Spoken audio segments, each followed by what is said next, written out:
शादी की पहली रात मेरी बीवी ने मुझसे बर्फ की बड़ी सिल्ली मंगवाई। मैं बहुत हैरान हुआ, मगर बीवी ने शर्त रख दी कि जब तक बर्फ की सिल्ली पिघल ना जाए आप कमरे में नहीं आ सकते। यूँ रोजाना रात को बर्फ की सिल्ली कमरे में आते ही मेरी बीवी मुझे बाहर निकाल देती और उसके पिघलने के बाद मैं कमरे में आ जाता तो बीवी बहुत थकी थकी दिखाई देती। एक दिन मुझे जिज्ञासा हुआ, यूं ही अंदर झाँका तो आंखें फटी रह गई। मैं अपनी बीवी का घूंघट उठाकर सोने का कंगन उसके सामने रख दिया और बोला, यह कंगन तुम्हारे हुस्न के आगे कुछ भी नहीं है जिया, मगर मेरे तोहफे को कबूल कर लो।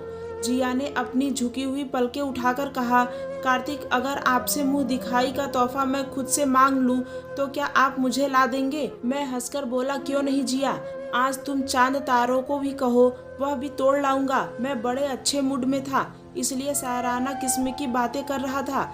जिया सादगी से बोली, मुझे बर्फ की एक सिल्ली चाहिए। मैं हंस दिया क्योंकि मुझे समझ में नहीं आया कि इस बात का मैं क्या जवाब दूं। जिया बोली, कार्तिक, आप हंसे नहीं, अपना वादा पूरा करे, मुझे बर्फ की सिल्ली ला दे। पहले तो मुझे लगा कि वह मजाक कर रही है, मगर जब वह अपनी जिद पर कायम रही तो मैं भी समझ गया कि यकीनन वह मुझे आजमा रही है। मुझे मेरे दोस्त ने बताया था कि बहुत दुल्हन अपने पति को आजमाने के लिए उल्टी सीधी फरमाइशें कर दिया करती हैं। जिया की नज़रों से मैं गिरना नहीं चाहता था, इसलिए मैं झट से उठा और गाड़ी की चाबी उठाकर बोला, तुम बस थोड़ी देर इंतजार करो, मैं तुम्हारी मनचाही चीज अभी ला देता हूँ। मैं सारा रास्ता यही सोचता रहा कि आज तो जिया मुझसे खुश हो जाएगी। मैं जब बर्फ की सिल्ली ले आया तो जिया की आंखों में खुशी की चमक आ गई थी। वह बोली, इस बर्फ को इधर मेज पर रख दे। मैंने मेज पर रख दिया तो जिया बच्चों की तरह खुश हो गई थी। जिया मेरे पास आकर बोली, कार्तिक, आप बहुत अच्छे हैं, अब आप मेरी आखिरी बात भी मान लेंगे क्या? मैं तारीफ सुनकर खुश हो गया था। मैं बोला, जिया 100 बातें बोलो, हर बात मानूंगा। वह हंस दी और बोली, नहीं नहीं, पहली रात ही अगर 100 बातें मनवा ली तो आप सोचेंगे कि बीवी मुझे दबा कर रखती है। मेरी इस वक्त आपसे एक ही गुजारिश है कि आप कमरे से बाहर चले जाएं और तब तक वापस मत आइएगा जब तक यह सिल्ली पिघल नहीं जाती। जिया की बात सुनकर मुझे दुख तो हुआ था, मगर जानता था कि वह मुझे आजमा रही है, इसलिए मैंने बोला, कोई मसला नहीं कहकर मैं बाहर निकल आया था। लॉज खाली था, शायद सब मेहमान सो चुके थे। मैं लॉज में बैठकर सिगरेट पीने लगा था। मैं यही हिसाब लगाने की कोशिश कर रहा था कि इतनी बड़ी बर्फ की सिल्ली एसी वाले कमरे में कब तक पिघलेगी।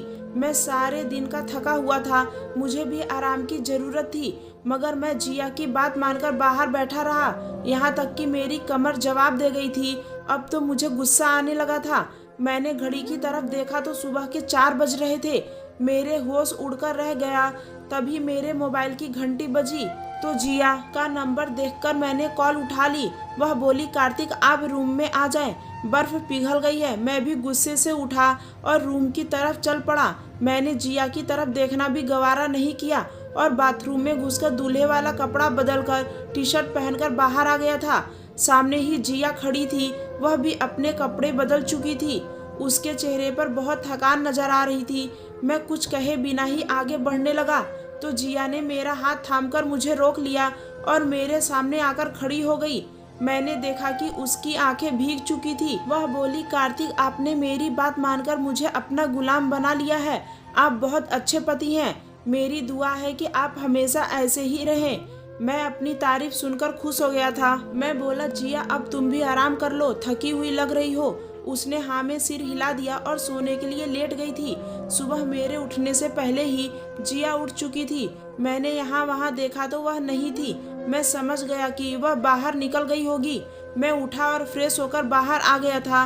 लॉज में मेरी सारी कजन झुंड बनाकर खड़ी थी। मेरी नज़र एक एक के चेहरे से फिसलती हुई जिया पर जाकर ठहर गई थी। वह सबसे ज़्यादा हसीन और खूबसूरत लग रही थी। मैंने सोचा, मम्मी ठीक ही कहती थी कि मैंने तुम्हारे लिए चांद जैसी बीवी ढूंढी है। मैं आगे बढ़ा तो मेरी मौसी की बेटी ने मुझे आड़े हाथों ले लिया था। वो बोली, कार्तिक, ऐसी भी क्या कंजूसी कि तुम लोगों ने जिया के लिए कोई फैंसी कपड़ा ही नहीं बनवाया। तुम्हारी बीवी तो कॉटन का सूट पहनकर घूम रही है। मेरा माथा ठनका था। मैंने कहा, नहीं दीदी, ऐसी तो कोई बात नहीं है। हमारी तरफ से पूरे 30 साड़ी फैंसी थे। दीदी बोली तो कोई ढंग का कपड़ा तुम्हारी बीवी क्यों नहीं पहना करती? लोग बातें बना रहे हैं। मुझे जिया की बेवकूफ़ी पर गुस्सा आ गया था। मैं जिया के पास गया तो वह मुझे देखकर खिलसी गई थी। बोली कार्तिक आपके लिए नाश्ता ले आऊं? मैंने कहा जिया तुमने यह किस किस्म का सूट पहन रखा है? क्या तुम नहीं जानती कि नई नवेली दुल्हन बनी ठनी ही अच्छी लगती है? जाओ जाकर कपड़ा बदल कर आओ। खुशी परेशान हो गई थी। वह बोली कार्तिक यह भी तो कढ़ाई वाला सूट है, अच्छा खासा तो है। आप ऐसा क्यों कह रहे हैं? मैं गुस्से से बोला जो मैंने कहा है उस पर अमल करो, मुझसे ज्यादा सवाल जवाब मत किया करो। जिया की आंखें भीग गई थी। मुझे बड़ा दुख हुआ था। खैर वह अपने कमरे में चली गई थी। जब वापस लौटी तो उसने शिफॉन का कामदार जोड़ा पहन लिया था। वह बड़ी प्यारी लग रही थी, मगर उसके चेहरे पर परेशानी सी नजर आ रही थी। वह बार बार कमरे में जाती और वापस लौट आती। ऐसा लगता था जैसे वह किसी की इंतजार में हो। खैर मैंने सब नज़रअंदाज कर दिया था। फिर वह फ्रिज के पास जाकर खड़ी हो जाती और बर्फ निकालने लगती। मैं उसकी तरफ देखकर हंस दिया कि वह यह सब मुझे चिढ़ाने के लिए कर रही है। रिसेप्शन की रस्म भी हो गई थी। मैं कमरे में गया तो मुझे जिया बड़ी परेशान लगी थी। मैंने उससे उसकी परेशानी की वजह पूछी तो वह मुंह फुलाकर बोली आपने आज मुझ पर गुस्सा किया था। मैं हंस दिया और बोला जिया तुम्हें मनाने के लिए मुझे क्या करना चाहिए? वह बोली मुझे बर्फ की एक सिल्ली ला दे, मैं आपसे सारी नाराजगी खत्म कर दूंगी। मैं उसकी खुशी देखकर दंग रह गया था और फिर मजबूर होकर बर्फ की सिल्ली ले आया और मेज पर रख दी। वह बोली अब आप कमरे से बाहर चले जाएं। मैं बाहर निकला तो खुशकिस्मती से आज भी लॉज खाली था। मुझे यही डर था कि अगर मुझे किसी ने ऐसे देख लिया तो लोग बातें बनाएंगे। मैं सोफा पर लेटकर आराम करने लगा था क्योंकि जानता था आज फिर बर्फ की सिल्ली देर से ही पिघलेगी। वही हुआ। सुबह 4 बजे ही जिया का फोन आया था। वह बोली आप कमरे में आ जाएं। मैं चला गया। जिया के चेहरे पर नजर पड़ी तो वह बहुत ज्यादा थकी हुई थी। तभी मेरी नजर सोफे पर पड़े तकिए पर गई। मैं बोला जिया यह सब क्या है? जिया बोली कार्तिक मैं एक बहुत ही प्रैक्टिकल लड़की हूँ। मैं अरेंज मैरिज पर यकीन तो रखती हूँ, मगर एक दूसरे को समझे बगैर किसी किस्म के रिश्ते को शुरू करने को पसंद नहीं करती। इसलिए कुछ रातें मैं सोफे पर सोया करूँगी, तब तक हमारी दोस्ती भी हो जाएगी। मैंने हाँ में सिर हिला दिया था, मगर सोच कर रह गया था कि जिया मेरे साथ यह सब क्यों कर रही है। वह तो साफ साफ मुझसे बच रही है। मैंने कहा जिया लगता है आपकी शादी आपके घर वालों ने जबरदस्ती कर दी है। मुझे मालूम था कि अब वह यही कहेगी नहीं कार्तिक ऐसी कोई बात नहीं है, मैं तो आपको चाहती हूँ। मगर वह बोली भी तो क्या। जी कार्तिक आप ठीक कह रहे हैं, मैं अभी शादी करना ही नहीं चाहती थी। मेरा दिल 100 टुकड़ों में बट गया था। मैं मुंह लटकाकर सोफे पर जाकर लेटा और बोला जिया तुम बेड पर लेट जाओ। मैं सारी रात सो नहीं पाया था। यह सोच सोचकर ही मेरा दिमाग फटने लगा था कि मैं जिया की जिंदगी में एक अनचाहा इंसान हूँ। मुझे जबरदस्ती उस पर थोप दिया गया है। अगले रोज सारे मेहमान अपने अपने घरों को लौट गए थे। घर में केवल 3 ही सदस्य रह गए थे, मैं, मम्मी और जिया। घर में इस कदर उदासी रहने लगी थी कि कोई इंतहा नहीं। और फिर मेरे 1 हफ्ते की छुट्टी पूरी हो गई थी, इसलिए मैंने ऑफिस ज्वाइन कर लिया था। पहले रोज तो मेरा काम में बिल्कुल भी दिल नहीं लगा, इसलिए मैं जल्दी लौट आया था। तो मम्मी को दुखी सा पाया था, वह बड़ी परेशान सी लग रही थी। मैंने कहा मम्मी क्या हुआ है आपको? मम्मी रोने लगी और बोली कार्तिक जिया का कुछ पता नहीं है। वह तुम्हारे जाने के बाद घर से निकल गई थी, मगर अभी तक लौटकर नहीं आई। मोबाइल भी रूम में छोड़कर गई है। मुझे अपना सर चकराता हुआ महसूस होने लगा था। दिल में यही ख्याल बार बार आ रहा था कि कहीं वह मुझे छोड़कर तो नहीं चली गई। मैंने मम्मी से जिया के मायके में भी फोन करवाया था, मगर वह वहाँ भी नहीं गई थी। मैं अब उसे कहाँ ढूंढता। मैं चुप करके वहीं मम्मी के पास ही बैठ गया था। मैंने टीवी लगाकर खुद को सुकून करने की कोशिश की, मगर बार बार ध्यान जिया की तरफ ही जा रहा था। 2 घंटे गुजरे तो लॉज में कदमों की आहट होने लगी थी। सामने देखा तो जिया खड़ी थी। जिया के चेहरे पर कई रंग आ रहे थे और कई रंग जा रहे थे। सबसे गहरा रंग डर का था। वह बड़ी डरी सी लग रही थी। फिर चेहरे पर झूठ मूठ की मुस्कुराहट सजाकर बोली कार्तिक आप इतनी जल्दी घर कैसे आ गए? मैं अभी थोड़ी देर पहले ही घर से निकली थी। क्यों मम्मी आप बताइए ना कार्तिक को। मम्मी ने बेबस से मेरी तरफ देखा और बोली कार्तिक बहू आधा घंटा पहले ही गई थी। मैंने भी अनजान बन जाने का नाटक किया था। मैं बोला जिया कहीं जाने से पहले मुझे फोन कर दिया करो, चाहे 10 मिनट के लिए ही क्यों न जाना हो। वह सर हिलाकर आगे बढ़ गई थी। उसके हाथ में एक थैला था, न जाने उसमें क्या था, वह लेकर कमरे में चली गई थी।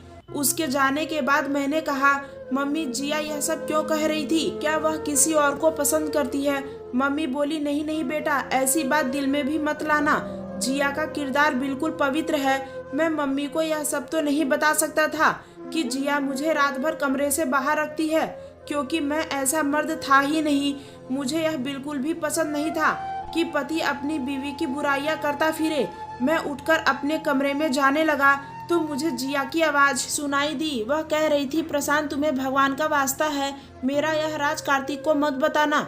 यह बात हम दोनों के बीच में ही रहनी चाहिए। मैं तुमसे मिलने वक्त वक्त पर आती रहूंगी। जिया की यह बातें सुनकर मेरा पूरा शरीर कांप उठा था। उसका ऐसा क्या राज था जो वह मुझसे छिपाना चाह रही थी? और फिर प्रशांत कौन है? उससे मिलने क्यों जाती थी? क्या जिया के इस बेगाने रवैये के पीछे प्रशांत ही है? क्या वह प्रशांत की वजह से मुझे कबूल नहीं कर पा रही? तरह तरह के सवाल मेरे दिल में उठ रहे थे। मैं कमरे का दरवाजा नॉक करके अंदर दाखिल हो गया और जिया खुद को सुकून करने के लिए लंबी लंबी सांस ले रही थी। दिखावे के लिए वह मुस्कुरा रही थी। मैंने कहा, जिया तुम्हें नहीं लगता कि हमें हनीमून पर जाना चाहिए? जिया जल्दी से बोली, नहीं बिल्कुल भी नहीं, पहले हमें एक दूसरे को समझ लेना चाहिए। मैंने कहा, जिया हम कब तक एक दूसरे को समझेंगे? सुबह मैं ऑफिस में होता हूँ, रात भर तुम मुझे रूम से बाहर बिठाए रखती हो। मुझे तो लगने लगा है मैंने शादी नहीं की बल्कि कोई जुर्म कर दिया है जिसकी मुझे सजा मिल रही है। मैं इतना कहकर दरवाजा मारकर बाहर निकल गया था। मैंने जिया की जो बातें सुनी थी वह मुझे अंदर ही अंदर से खाए जा रही थी। मैं बिना मकसद सड़कों पर गाड़ी दौड़ा रहा था। रात 2 बजे घर पहुंचा था। मुझे लगा था कि जिया सो गई होगी, मगर कमरे का मंजर देखकर तो मैं हैरान रह गया था। जिया फर्श पर बैठी खूब रो रही थी। उसका चेहरा लाल पड़ चुका था। मैं आगे बढ़कर बोला, क्या हुआ जिया? वो रोते हुए बोली, बर्फ ला दो। मैं घबरा गया कि इस वक्त मुझे बर्फ की सिल्ली कहाँ से मिलेगी। मैं जिया की तसल्ली के लिए घर से बाहर तो निकल गया, मगर मुझे कहीं भी बर्फ वाला नजर नहीं आ रहा था। मैं यूं ही वक्त गुजारने के लिए इधर उधर आ जा रहा था जब मुझे अचानक से एक आदमी नजर आया। उसके पास बर्फ की सिल्ली थी। मैं जल्दी से गाड़ी से उतरा और बोला, यह बर्फ बेचोगे? वह बोला, आधी कीमत में ले लो। मैं उस आदमी की मजबूरी समझ चुका था। शायद वह रात के इस समय तक इसलिए बैठा था क्योंकि उसकी बर्फ नहीं बिकी थी। मैंने उसे दुगनी कीमत थमाई और बर्फ लेकर घर पहुंच गया। जिया ने बर्फ देखी तो मुझे जल्दी जल्दी से कमरे से निकालकर अंदर कुंडी लगा ली थी। मैं सोचता रह गया कि जिया यह सब क्यों कर रही है। बर्फ, प्रशांत और मुझसे दूरी, इसके पीछे क्या राज है? मैंने सोचा कि मैं यह तो मालूम करके ही रहूंगा कि वह यह सब क्यों कर रही है। मैं मम्मी को सख्ती से चेतावनी करके घर से निकल गया था कि ज्यों ही जिया घर से निकले आप मुझे फोन करके बता देंगी। लेकिन मैं इंतजार ही करता रह गया, मगर मम्मी का फोन नहीं आया था। मैं शाम को घर लौटा तो मम्मी बोली कि जिया आज कहीं भी नहीं गई थी। मैं खुश हो गया था, लेकिन तभी मेरी नज़र मम्मी के पाँव पर पड़ी थी। उन्होंने नई चप्पल पहन रखी थी। कल ही मुझे मम्मी ने कहा था कि उन्हें एक नई चप्पल की ज़रूरत है। मम्मी ने मेरी नज़रों की तरफ देखा तो उन्हें भी अपनी नई चप्पल नज़र आई थी। मम्मी घबरा गई। मैं अपनी बूढ़ी माँ को क्या शर्मिंदा करता, इसलिए उठकर कमरे में चला गया। मैं शाम तक यूं ही लेटा रहा। जिया किचन में थी, मगर उसने मुझसे आकर मिलना भी गवारा नहीं किया था। रात 9 बजे मैं लॉज में खाना खाने के लिए गया तो मेज तरह तरह के खानों से भरा पड़ा था। जिया बोली, कार्तिक आज मैंने बड़ी मेहनत करके आपकी पसंदीदा चीजें बनाई है। वह खाना लगाकर कमरे में चली गई थी। खाना पड़ा पड़ा ठंडा हो गया तो मम्मी बोली, कार्तिक खाना शुरू करो, बहू शायद थक गई है, आराम कर रही होगी। मैंने बेदिली से थोड़ा सा खाना खाया और उठकर अपने कमरे की तरफ चला गया। दरवाजा खोला तो अंदर से लॉक था।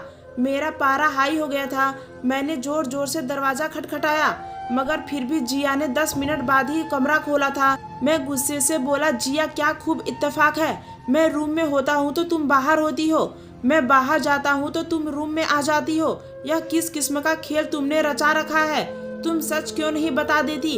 अगर तलाक चाहिए तो भी बता दो, मैं उफ तक नहीं करूँगा और तलाक दे दूंगा। मुझे वैसे भी इस शादी ने टेंशन के सिवा कुछ नहीं दिया है। जिया एकदम मेरे कदमों में गिर गई और खूब रोने लगी। वह बोली, अभी मुझ पर इतना बड़ा जुल्म मत कीजिएगा, मुझे तलाक मत दीजिएगा, मैं आपके बगैर नहीं रह सकती। मैं एकदम ही पीछे हटा और बोला कि मुझे तो यह लगता है कि तुम मेरे साथ नहीं रह सकती। इतना कहकर मैं बाहर निकल गया था। मैं लॉन में बैठा कूदता जा रहा था। फिर एकदम ही मेरे दिमाग में ख्याल आया। मैंने सोचा, और कब तक मैं यूं ही जलता रहूंगा? आज तो मैं हर हाल में जिया का राज मालूम करके ही रहूंगा। मैंने खुद को नॉर्मल किया और कमरे में चला गया। जिया अभी तक बैठी रो रही थी। मैंने कहा, जिया मैं माफी मांगता हूँ, अब तो रोना छोड़ दो। जिया एकदम ही खुश हो गई थी। वह मेरी तरफ बेयकीनी से देख रही थी। बोली, क्या आप मुझसे नाराज नहीं हैं? मैंने नहीं में सिर हिला दिया। फिर बोला, जिया आज हम बाहर सैर के लिए चलते हैं, खाना भी बाहर ही खाएंगे, क्या ख्याल है? जिया परेशान हो गई थी। मैंने कहा, चलो आज नहीं चलते, फिर किसी दिन जाएंगे, आज मैं बाहर से खाना लाता हूँ। जिया खुश हो गई थी। हम तीनों ने खुशहाल माहौल में खाना खाया था। फिर रात हुई तो मैं कमरे में गया। जिया यहाँ वहाँ टहल रही थी। ऐसा लगता था जैसे वह कुछ कहना चाहती हो, मगर मेरे डर की वजह से खामोश हो गई। मैंने पूछा, जिया क्या बात है, बर्फ की सिल्ली ला दूं? जिया की आंखों में एकदम से खुशी के आंसू आ गए थे। वह बोली, मैं खुश नसीब इंसान हूँ जो आप जैसा पति मिला है। भगवान हम दोनों को कभी जुदा ना करे। मैं मुस्कुरा दिया और बर्फ की सिल्ली ले आया। जिया बोली, आज की रात फिर से आपको बाहर निकलना पड़ेगा। मैंने कहा, जो हुक्म आपका।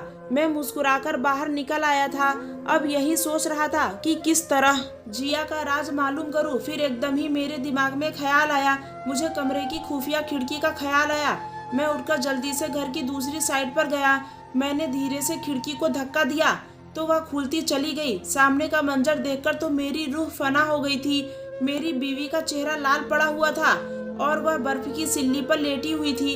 कभी वह बर्फ पर हाथ मलती तो कभी बाजू रगड़ने लगती थी। उसका यह हाल देखकर मैं डर गया। मैं भागकर मम्मी के पास गया और बोला, मम्मी आपने मेरे साथ इतना बड़ा धोखा कर दिया। आपने मुझे कैसी बीवी लाकर दी है? मम्मी परेशान हो गई और बोली, हुआ क्या है, कुछ बताओ तो सही। मैंने कहा, आइए आप अपने आंखों से सारा मंजर देख ले। मैं मम्मी को अपने कमरे के पास ले गया। दरवाजे की दूसरी चाबी मेरे पास मौजूद थी, जिसकी मदद से मैंने दरवाजा खोल दिया। मैं और मम्मी कमरे में दाखिल हुए तो जिया का अजीब रूप हमारे सामने था। जिया हमें देखकर डर गई। मम्मी बोली, जिया ये क्या है? जिया रोने लगी और बोली, मम्मी जी ये देखे मुझे क्या हो गया है, मुझे बहुत तकलीफ होती है। फिर जिया मेरी तरफ मुड़ी और बोली, कार्तिक मैं आपको इसलिए कमरे से बाहर भेजती थी, यह देखिए मेरी बाजू, आपको घिन महसूस होगी। जिया ने अपने जले हुए बाजू मेरे सामने रख दिए थे। जिया बोली, मेरी टांगों, गर्दन और बाजू सब कुछ जल गया था। कार्तिक बहुत तकलीफ होती है मुझे, ऐसी चुभन होती है कि कोई मेरे शरीर में गरम गरम सुइयां चुभो रहा हो। यह सब कुछ 6 माह पहले ही हुआ था। मैं नीचे आंगन में काम कर रही थी, ऊपर नौकरानी लगी हुई थी। न जाने उसे क्या हुआ, यह सब कैसे हुआ। उसके हाथ में उबले पानी की भगोना पड़ी हुई थी, वह उससे छूट गई और उबला हुआ पानी मेरे शरीर के ऊपर गिर गया। मेरा सारा मांस उतर गया था। डॉक्टर इलाज से भी कोई फर्क नहीं पड़ा। बस इतना हो गया कि दिन अच्छा गुजर जाता है। मैं दवा लगाती रहती हूँ, फिर जब फैंसी कपड़े पहन लूँ तब जख्म फिर से जलने लग जाते हैं। अपनी शादी पर मैंने कामदार कपड़े पहने थे, मुझे बहुत जलन होती थी, इसलिए मैं बर्फ की सिल्ली मंगवाती थी। उस दिन भी मैं आपसे छुपकर डॉक्टर के पास गई थी। उन्होंने जख्मों की हालत देखकर तो मुझे प्लास्टिक सर्जरी की सलाह दिया था। मेरे कजन ने मुझे अस्पताल में देख लिया था। उसने मुझे धमकी दी थी कि वह आपको सब कुछ बता देगा। मैंने उसे पैसों का लालच भी दिया कि वह आपको मेरा राज ना बता दे, मगर वह चाहता था कि आपके सामने हकीकत रख दे, जिससे कि आप मेरा इलाज करवा दे। मगर मैं डरती थी कि कहीं आप मुझे छोड़ ना दे। अब मैं आपके सामने हूँ, चाहे तो मुझे दुत्कार दे या फिर अपना ले। जिया की तकलीफ देखकर मेरा दिल सहम गया था। वह मासूम सी लड़की जाने किस दर्द से गुजर रही होगी। मैंने कहा, जिया तुम्हें छोड़ने की सोच भी नहीं सकता, तुम फिक्र ना करो, तुम बहुत जल्दी ठीक हो जाओगी। मैंने डॉक्टर से जिया का पूरा जांच करवाया था, उसने भी प्लास्टिक सर्जरी का ही सलाह दिया था। आज मैं जिया की प्लास्टिक सर्जरी करवाकर अस्पताल की बेंच पर बैठा हूँ। सर्जरी कामयाब हो चुकी है। मेरी आंखों से खुशी के आंसू बह रहे हैं दोस्तों। अगर स्टोरी अच्छी लगी हो तो प्लीज़ मेरे चैनल को सब्सक्राइब करके वीडियो को लाइक करें, हमें सपोर्ट करें। धन्यवाद।